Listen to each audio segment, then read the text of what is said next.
Ito pa rin ang Pro Pinoy, higit sa programa, ito ay isang advokasya.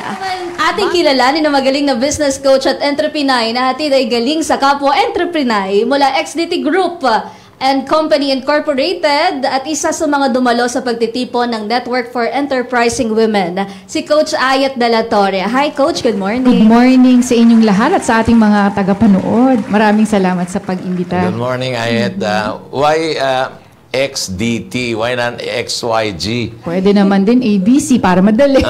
Ano po yan? Ayan po ay initials ng aking husband. Para unique. Yan ang aming UVP. Ano bang pangalan ng husband mo? Cerces? Hindi po. Christian? Silex De La Torre. Silex De La Torre. De La Torre. XDT. X eh. So, ano po ba yung serbisyo na na-offer ng XDT? Pasimula po, sa lahat ng mga nakikinig, ang XDT has been there for almost 2 decades. Ang serbisyo po namin ay para sa mga MSMEs, micro, small, and medium, pero may mga large corporations din kami hinahandle. Kami ang hinahanap kapag problematic na sa buwis, sa mga pagsisimula. Ang aming mga serbisyo ay magmula business registration hanggang business legacy. So, close loop po ang aming negosyo. So, pag may problema sa buwis, nasusolve natin. Pwede naman po nating aralin. Ibig sabihin, yung may problema sa buwis, yun yung mga hindi nagbabayad ng tamang buwis. At gusto natin nagbayad. Yes, opo. Hindi, gusto ko lang maliwanagan natin. Gusto lang itama. Di ba? Nakalimutan lang magbayad. Kaya kailangan ng paalala. Ayan. So, ang katuwang niyo po rito is asawa. Yes, o si it's a family business. It actually originated from him. Nag-start yan 2008. Nasa corporate pa ako noon. Ako isang empleyado for 15 years bago ako nag-join. Hinasa niya talaga ako bago ako nag-join sa negosyo. Ayaw niyang, tara na, hindi pwedeng ganon. Dapat maalam na. Para konti lang ang cost, ang pagkakamali at para makapagbahagi din ako ng aking kaalaman. Totoo yan. So the experience, there's no substitute to experience. So anong company ang previously pinagtrabaho na? Ako po ay galing sa BPO, ang business process. Nung, di ba, in demand po yan, early 2000s, bago po ako, pagkatas kong graduate, actually na ako naghintay. Nagtrabaho na ako sa gabi, nasa BPO, sa umaga nagre-review sa board exam. Kasi ayoko may sinasayang na oras. Okay. Pareho din naman akong pinalad. Yan. So nakatulong agad. Tapos, anong board exam yon? Physical therapy po. Physical therapy. So nasa Allied Med po ako. Pero ngayon, ako ay humahalili sa aming negosyo. Yung mga natutunan ko sa physical therapy, being patient and being very meticulous, which is also calibrated. Being very careful. Correct, kasi yes. alam mo, physical therapy, maselan yan. Yes. Kung hindi ka maingat, baka lalong lumala. Kaya ang inaral ko po noon ay Six Sigma. Kailangan very accurate. If not, kasi sa larangan ng medisina, kailangan Sigma 9 hindi lang 6. Para mabubuhay yung tao. Hindi pwedeng hindi. Ayun po. So, yun. And then you joined the BPO? Doon po ako nag-start. Tapos nag-join ako ng XDT 2018. Alam mo, ang BPO kasi nagiging popular yan during that time. It used to be, India used to be the biggest BPO in the world. Kaya lang, the Americans shifted to the Philippines kasi may accent yung mga Indians. Di ba? Nalalaman na XDT, good morning. So, talagang mahalatang hindi sa not like the Filipinos, when they learn how to speak mid-American English, yun, hinahire yun. Kayang maging fluent. Kaya ang dami natin dito, ang dami rin itong call centers, BPOs, medical transcription, lumipat from India to the Philippines. So these are actually OFWs in the Philippines. May mga virtual assistant pa. So how long did you work with the BPO? 15 years. 15 years? Yeah, kinuha ko talaga lahat ng kailangan kong skill sa pagsasalita, communication, paano project manage, paano mag-business develop. So talagang, siguro pinaaral talaga ako doon. Kaya nagtagal ako. Yung husband mo naman, anong natapos niya? Siya po ay certified public accountant. Okay. Nagbangko po siya for a bit, pero scholar siya since college, nung equitable pa nun. Equitable ba? Tapos, Biglang equitable ba? baka bawal po kasi. Hindi po. Okay. So, after po noon, na-accept po siya sa ahensya ng BIR. Tapos doon po namin nakita na, ay, meron palang pwedeng pagtulong sa mga MSMEs. Exactly. Experience nga. One of the biggest industry in the Philippines is how to manage paying taxes. Lahat yan naghahanap talaga. Naghahanap ng genius kung paano makatipid. Kahit nga po Bayad si ng Albert tax. Einstein, di ba? Nahirapan po sa tax eh. So, ito yung mga services ino-offer ninyo. Like for example, Business financial registration. advisors. Business registration. We also offer business advisory, estate planning, business legacy. Nasa assurance din po naman ang if you want your office to be insured, you want your people insured. Basically, sinasapinan po namin ang mga benepisyo na binibigay ng gobyerno na sana kapag nag-start ka, you start it right the first time. Para one-stop compliance. shop. Yes, one-stop shop. One-stop shop. Okay, I'm sure maraming mga HR. Maraming HR nanonood. na mga MSMEs At saka MSMEs. na nanonood ngayon. So, siyempre, magtatanong yan, mahal siguro yan kay IET. Serbisyo nila. So, magkano naman ang charge mo sa mga, let's start with the medium and then the small. Sa micro, libre na. Okay. Sabi nga po nila, well, there's no free lunch kasi may effort po ang mga tao. But then again, nag-aral po kami, nagsaliksik kami kung magkano ang cost-benefit ng mga sa ganitong larangan. Tapos, pinili po namin yung pinakamababa. Na though may AI na ngayon, na you can scan and you can just input, what we do is we call you because you might forget. Tinitignan din namin na nasan ka na sa larangan ng negosyo mo? Huwag kang masyadong nagda-diversify agad. Kasi baka hindi ka pa ready. At ang kapital mo, hindi ka pwedeng mangutang ng mangutang na hindi mo kayang bayaran ng short and long-term obligations mo.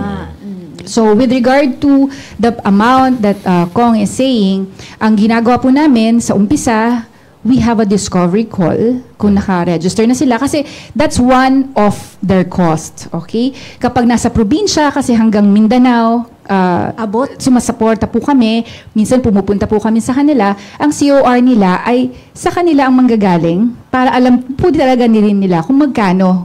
Tapos, ang binabayaran po sa amin ay kung sino po yung umaalis naming mga tao, nagta-transport para po sa kanila, nag-aalaga 24/7 ng mga books. Kasi yung books po, hindi na po sinusulatan eh. Clean record. Yung mga books nila. So, ando dun po kami pumapasok. Kami po ay below 1,000 kapag non-VAT. Kapag VAT naman po ay nasa 1,500. Kapag COR po ay the usual na binibigay naman po ng ahensya ng gobyerno. So, nasa a little of 5,000 for the ATP, COR, at saka yung print ng kanilang resibo.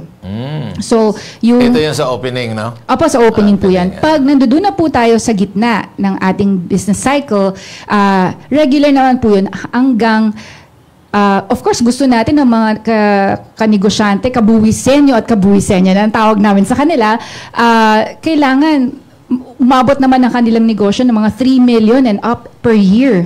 Para talagang alam mo na nagpo-progress pro-Pinoy, di ba? So, kapag umabot po sila ng ganyan, tinutulungan po namin sila from non-VAT na maging VAT para hindi na nila alalahanin. Kasi yung iba nakakalimot po. Doon sila nagkakaroon ng love letters. Ayun, para maiwasan yun. Love letters. Even, that's one of the biggest problems ng mga American celebrities. They become so rich, but when they forget to pay their taxes, they become paupers. Nalulugi talaga. Why? Lahat ng ari-ari ang kinukuha ng American government. Ganyan kahigpit sila roon. Dito sa atin, hindi naman.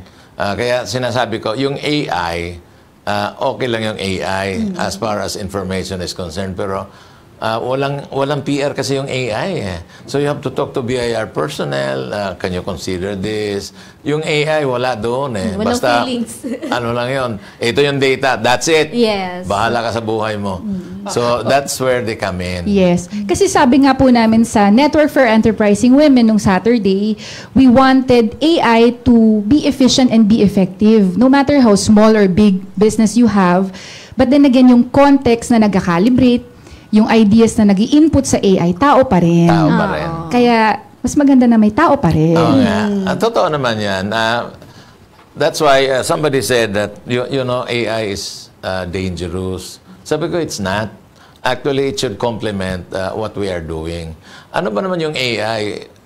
Ito yung knowledge na acquired from time immemorial na nilagay sa isang data.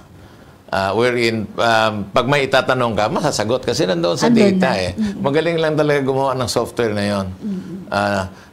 Like for example, nung araw, nung wala pang AI, anong source ng knowledge natin? Encyclopedia. Yes, books. Di ba? Encyclopedia. Bibili tayo, ito yung latest na encyclopedia. You have to upgrade your encyclopedia. Hindi po pwede yung encyclopedia 10 years ago. May mga bago na eh. Updated. Napakagastos kasi ang mahal-mahal ng encyclopedia. Now, with the AI, stored na. every day, na-update yon. And who says cloud is free, right? Dati yung water free, ngayon bottled na siya. Diba? Ayun. So, meron po ba tayong mga incident na may kliyente dun sa opening nila, kayo yung kinuha, pero nung palago na sila, hindi na kayo kinonsider na kunin? Well, I would like to, we were in that situation. Actually, they stayed on with us because they really like the family, how we treat family or our clients, ganyan. Kasi, dun sa bukas namin na almost 2 decades, we still have clients who have been with us for that long time, even our staff. Now, siguro hindi na kami kinukuha. Pero yung kailangan na amount, na ito yung binibigay namin sa iyo, ito na yung hinihingi mo ngayon, the same pa rin yung presyo. Pero para sa amin, syempre, kinakausap namin sila, customer experience still is our main priority. Ano-ano ang mga demands na kailangan, na kung kailangan nyo kami, dito kami papasok. Otherwise, i-adjust natin ang memorandum of agreement. Ganon. So as the business grows, and they have to adjust, you know. Hindi pwedeng yun pa din. Yung iba kasi, okay, let's say, mga big companies na yan, nire-retain na lang sila. So, may monthly payment. Mamaya na kayo mag-usap yan. As professionals, kailangan talaga ng retainers fee, diba? Yun. Kasi they have to maintain their office. May mga tauhan din sila. So, sa ngayon, ilan ang tauhan natin? We started, thank you for asking. We started with just 4 back in 2008 and now we're 45. And I'm happy because it's not just 45 people that we're helping. It's actually 45 and their families. Of course. So kapag sinasabi sa amin na ang presyo, etc., inaalala namin ng, syempre siya ay lumalabas, siya ang a breadwinner. Mga ganyan. So wow, 4 to 45. 45. Do you also have an auditing service? Yes, we do external audits for companies. We send our staff and we assign the staff for them to really closely monitor the business. Napakaganda ng concept kasi nila, parang family. Kaya watch out, Sisip Goris saka Salazar. Well, we are friends with them. XDT is coming. Coming to town. Pero 2 decades na rin. Galing. From 4 to 45. 4 to 45. Probably next year, mga 60 na yan or 80. Baka 100 na yan. Ilan po ba ang client natin na sa estimate? Nung COVID, and this is a very interesting piece, when I stepped in, it was just 50. So it's a combination of MSMEs with large. And then, nung COVID, that is when we expanded. Now we're close to 1,000 clients. Wow. COVID pa po yun. COVID, because everybody was online and we did not really stop the one-on-one interaction. We went Facebook, we went social media, and we market our clients free platform like how you are doing it here. But we are very, we don't have any sophisticated anything. But, the anxiety level went down because dito sila, okay pa rin ng mga buwis at files natin kasi nandiyan at nakikita sila every Sunday. So, gabi yun. Makakatulog na sila. Nakakatulog na sila. Hindi na sila hahabulin ng BIR. Yan naman ang problema ng mga negosyante minsan. Sometimes they forget that they have an obligation towards the government. Of course, alam mo naman, pabigat yung taxes. Kaya nga ang tawag niyan, taxes because tax is taxing. That's making your shoulder heavy. Di ba? Yeah, but we wanted na, katulad ng AI, we don't want to be parang casted away or nakatakutan. That's why every Saturday, mag-plug na po ako. Every Saturday. Sure. In our station, walang bawal dito. Thank you. Wala ring bayad You can yan. even tell your husband you love him. Okay. Walang problema. Ilan po ba yung viewers? 700 ng viewers natin today. Every Saturday po, we educate for free. We conduct this webinar via Zoom. They can also see us in our live social media accounts. Siguro bibigay ko na lang po sa inyo sa comment section later para maintindihan, especially the freelancers na madami po sila na hindi nakakatakot. And even if there is an update of changes, increase, etc., if you start the first time right, hindi ka dapat matakot or magpanic kasi anticipate mo yun kasama siya sa projection mo. Well, yung mga nag-startup naman, hindi pa takot sa taxes yan kasi hindi naman nila alam kung kikita sila o malulugi. Kung malulugi, wala silang problema sa taxes, no? But sa simula naman, ang kinakatakutan nila is proper recording. Di ba? Opo. Proper recording. Pag kumikita na sila, natatakot na sila sa taxes. Hindi na nare-record. Di ba? But with proper recording, hindi ka pa rin matatakot. Why? Ito yung... Tutugma alam mo naman, VAT in, VAT out yan So kung wala kang record ng in, malaking babayaran mo talaga na tax. Ang binibigay po namin sa kanila na insight is that whatever it is that you do, para ma-replicate mo yung success mo, dapat i-record mo because if it's not written down, it didn't happen. Diba? So, yung mga referencing like that. Yung mga gastos mo, record mo yan lahat. Record. Kasi deductible yan So, yun po yung mga karaniwang naririnig nyo na hindi na-record. Oo. Ano pa po bukod doon?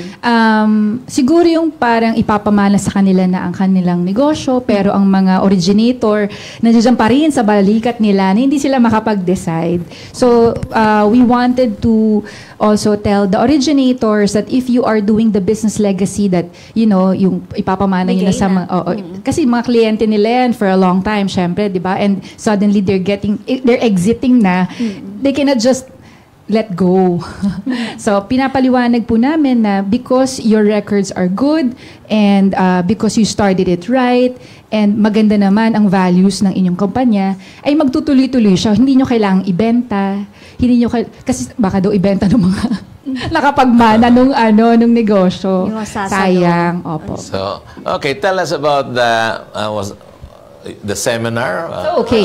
Tell us about it. So, what did you learn out of the seminar? The AI po. Yeah, AI. Okay. PIN Sa AI. artificial intelligence or PIN-AI, kaya po sa ginawang PIN AI, natutunan ko po na hindi dapat katakutan si artificial intelligence. Although, back in the day when I was still with private sector, ako po yung isa sa mga nagsasabi sa boss ko na kaya na to ng system. You can let go of this much because you will have savings of this much. Save a lot. But then again, sabi ko, even before, it's already happening. Actually, GCash is a form of crypto. So, yung mga bata natin ngayon, meron na silang kaalaman kung ano ang AI. But then again, AI, if practiced effectively and correctly, magiging efficient talaga. So, hindi ka na maghihintay while you're sleeping, your business is still operating. Ano pa ba? Yung mga transactions like communications abroad, mas madali kung mga just in time, mapoproject mo siya ng tama kahit paano, kesa before na itatali mo siya. Tapos ngayon, if you can just collect the data, tapos sabihin mo lang kay AI, nakakatuwa nga, merong customer service, nagsasalita. Kala mo na yung may feelings talaga. Sabi ko, parang okay yun ah. Tapos tinignan ko, syempre kailangan pa rin naman ng kabuhayan ng mga empleyado ko. Kaya hindi pa naman, not just now. Well, ang AI nakakatulong talaga because like for example, mababawasan yung tauhan mo sa research. Kasi isang tanong mo lang, nandyan na. Di ba? Opo. Tsaka yung pag sa mga real estate agents po, yung staging the AI, well, as much as we love our architects and interior designers, meron pong, kunyari gusto nyo pong pagandahin ng studio, meron pong AI for that. Virtual AI na staging. Totoo Ayan. yan. Napanood din yan. Oo. Tapos, may savings doon, pero kailangan pa rin kayong mag-hire ng architect kasi syempre naman, kailangan nyo ng permits sa government para tumayo ang Saka inyong ng established. Pirma. Yan ang importante. Kung walang pirma ng architect, yung AI, Wala pa rin. Because it's just a storage of knowledge. Di ba? Like, I want a Zen-type architecture. 2 stories, 400 square meter. Gagawin ng AI yun. Baka sasabihin mo, pwede bang AI maghanap ng boyfriend? Baka. May mga dating app na, diba? Wala, huwag kang maniwala dyan. Walang feelings yung AI for you. Pero i-redirect ka niya dun sa kausap mo mismo, sa makakausap mo mismo. Baka ganun. Ayan. So ano pa po yung mga future plans natin for the XDT? Okay. Kami ay isang continuous hiring. Okay. Bakit gusto namin tugunan yung mga nasa community na mga university na pagka-graduate, So gusto namin sumalo ng mga deserving students. Shout out po sa mga malalapit namin university sa Mandaluyong, which is JRU, Jose Rizal University, at saka Rizal Tech University. We also offer OJT. May ganun po kami na kapag na-experience nila kami at they're happy sa mga nakikita nila at gusto nila kaming tulungan, we invite them. Katulad po ng dalawang yan na nakikita nyo ngayon, sila po ay both cum laude from JRU. Wow. Parang hindi na sila nagpahinga, katulad nung sinasabi ko kanina na wag na kayo magpahinga pagkatapos ng graduation. Kailangan kumita na. Trabaho diba? na. Trabaho na agad. Naman. Diba? Yung iba nga, nag-aaral pa, nagtatrabaho Working na. students. Oo. So, yan po ang aming programa, Coffee House Chat. It's every Tuesday naman. Sila na po yung pinag-host ko para give naman sa mga kabataan. And meron po akong talk this coming Saturday sa Rizal Technological University for financial management students. Ayan That's po ang good. aming advocacy. Ano po itong Fly Travel Express? Okay, isa po yan. So, si husband, may XDT na tinutulungan ko. Sabi ko, sandali lang, parang kaya ko naman. So, nagtayo ako ng Fly Travel Express. It's a travel agency. We cater to visa applications, and many ticketing, ganyan. So, aside from, because I like to travel po. Yan, I like to sabi ng husband ko, alam mo, yung kakatravel mo, pagkagastusan mo, kumita ka. Sabi niya sa akin. So, magtayo ka ng ganyan, bayaran mo yung sarili mo. Okay, so, that's Fly Travel Express, and it was installed 28, before COVID. Then COVID happened. So, no travel. yeah, no travel. Now, I hope that you guys watching can help support us. Okay. Okay, can you invite our viewers and listeners? Travel Invite them sa Travel, Okay. XDT, kung ano-ano pa. Right. So, sa lahat po ng mga ina-advocate po naming mga pagtulong sa MSMEs, pag kayo ay may negosyo, may real estate kayo, kapag kayo ay may negosyo, gusto nyong hindi na stress, gusto nyong mag-travel. So, I hope that you can check our website sa XDT Company. Meron din po kami sa YouTube, XDT Group, and coachayetwebsite.com.ph. Ayan. Andiyan po lahat ang aming mga ina-offer. Hindi lang po kami sa MSMEs, meron din po kami sa mga professionals. And shoutout sa mga doctors na mga clients namin sa Fly Travel. Plus, yung mga women po from Network for Enterprising Women. Nakita niyo po yung AI conference that's annually. We are inviting the women who have yet, to start a business or into business. If you want the support of other women behind you, just check our Facebook account, which is Network for Enterprising Women. Okay. I think marami ng nagko-comment, no? At Marami nang nang nagko-comment. interested. So, can you call on the rapper? Oh, yes, call. At ito na ang mga comments na ngayong umaga ihatid na ni Andres Bonifacio Jr. Yes, Miss Joanna. Good morning, Kong Butch and Miss Joanna from Jason Wataras, Catherine Montano, Raymond Pangapalmea, Luisa Mercedes, Sunshine Escalante, Warley Roberto, Cindy Eusebio, Ayla Valencia Padilla, Arsenio Susbilia, oy, hindi pa bumibula ang bibig, Rodel Suarez, Mark Pajardo, Pete Marion Milan, Armor Besinga, and Shannon Lorenzo. Sabi ni Erlinda Bachiller, ang galing naman ng guest, ang daming nagagawa. Sana ganyan din lahat ng mga babae. Wow. Azit Romonet, visit the page of Pro Pinoy. Invite your friends para marami silang matutunan tungkol sa pagnenegosyo. Luan Chari Makabani, ang galing ni Ma'am magpaliwanag. Paano niya lahat nagagawa yon? Ilan ang mga tao niya? Ayan. 45. 45. Oh, di ba? Ang dami. Kev Urbistondo, happy watching to all viewers ng Pro Pinoy. Panibagong linggo na naman ito para matuto. DZME 1530 kHz at Radyo 1, Surigao Non, DXBC Tandag ng Tandag City, the best. Judith Jane, nakakatuwa pakinggan si Ma'am. Angeles. Dami palang pwedeng ayusin sa negosyo. Sisimulan ko. Ang dami palang pwedeng ayusin sa negosyo. Sisimulan ko na. Desiree Munoz, ganda ni Coach. Pati boses, sarap pakinggan. Tama po, maalam ka po talaga sa ganyan. Lalo na sa life po ang nakasalalay. Lalo na rin sa medicine line po. Jean Milan, wow, okay ang negosyong nito.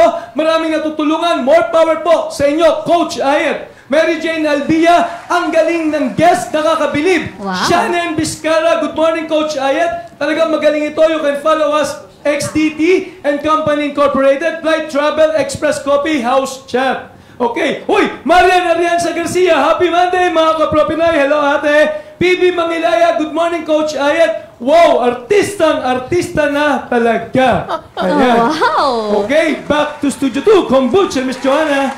Ang daming fans ni Ayet, Miss no? Ayet. Siguro yung mga taga-office. Oy guys, mag-work tayo. Pinagalitan. Thank you so much, guys. Supportive. Yung sa travel, why did you come up with an application? Para nang sa ganon, talagang AI na yung dating. Kasi ako ay experience ko, nagta-travel ako pa palagi, no? Kapag hindi, kunyari at wee hours of the night, tapos sumasagot sa akin ay bot, parang tapos Kabado. magsasarado na yung ticket. Gusto ko kasi yung tao. But maganda pong suggestion yun. Kasi, like for example, if you want the whole world as your customer, that's the way to go. Yes, tama naman po. Tama naman. AI. That's something that we should be considering. So, you have to find somebody who can prepare the application software para nang sa ganon, mailagay na rin yan doon sa pagbibili ka ng Android or iPhone, nandoon na. May app, Oo, may nga. application. May application ka na. Marami pa Sige namang nga. gustong kumuha ng visa. Tatak Pinoy. Ako sa amin tatak sa XDT naman. Tatax pero tax ha. Tataks. Tax sa XDT, yun po. Tatax. I-greet mo na yung husband mo. Ay, hello! I hope na mag-ingat ka dyan kasi naman ang meeting. And I would also like to take this opportunity to thank our staff, yung mga employees po namin na day in and day out, even if they're on field, talagang nagre-reels. Yan. Masasayang mga tao ito kahit napapagod sila sa init. Yung host ko po, yung si Shannon, isa po yan sa host ng Coffee House Chat, at saka si Mark, Emil, saka si Phoebe sa Flight Travel. Alam mo, pag mabait naman talaga yung boss, yung mga empleyado, they strive to work hard and make the company grow. I remember when I was in Hong Kong, nasira yung aircon namin. So we called up a company to fix the air conditioner. The Chinese arrived, tapos ang bilis magtrabaho. In less than 3 hours natapos niya. Kung dito yun sa Pilipinas, isang araw yon. In less than 3 hours natapos niya. Then, he called this company, I'm done here, where's my next assignment? So, I was so curious that I asked him. Sabi ko, why did you rush the repair of the aircon? And then after that, why did you call your company? You know what he said? And this should be a lesson to everyone. Alam niyo ho, you know why I did that? Because I consider my company as my own. Because if my company loses money, I lose my job. But if my company will make money, I might be promoted. I said, wow, that's a good lesson. That's very true. And don't you wish all employees are like that? Di ba? Well, depends upon the motivation of the boss. Of course. Pag nakaka-motivate kasi yung boss, they will do it that way. Tingnan mo yung Japan. Ang Japan, talagang seniority ang kinukonsider. Hindi yung, may masters dito, may doctorate, lalampasan yung mga luma na mga seniors na sa company. No, they value seniority. Kaya lahat yan, binavalue din nila yung company nila. And they have this sense of loyalty. Hindi ako maagrabyado rito sa kumpanya kong ito. Ang mission po namin is, iklian ko na lang, no? IM. It means initiative and malasakit. So, kapag na-initiative yung isang tao, his voice or her voice is heard and we action on the initiative agad. Malasakit because, as you mentioned, may mga employees po kami na, or staff na, dito na po ako. Pinipicturean talaga nila kung nasan, especially kung nasa field. Kasi you can go wayward and just go home and chill, di ba? Or mag-coffee. Kagaya ng mga reporter ko rito, nagre-report sa Paranaque, yung pala, nasa Bulacan sila. Hindi naman siguro. Biglang gano'n, ano? Pero, biro lang, ikaw naman. Hindi ko. Hypothetical naman daw yun. Magkakatitigan pa ba tayo lahat?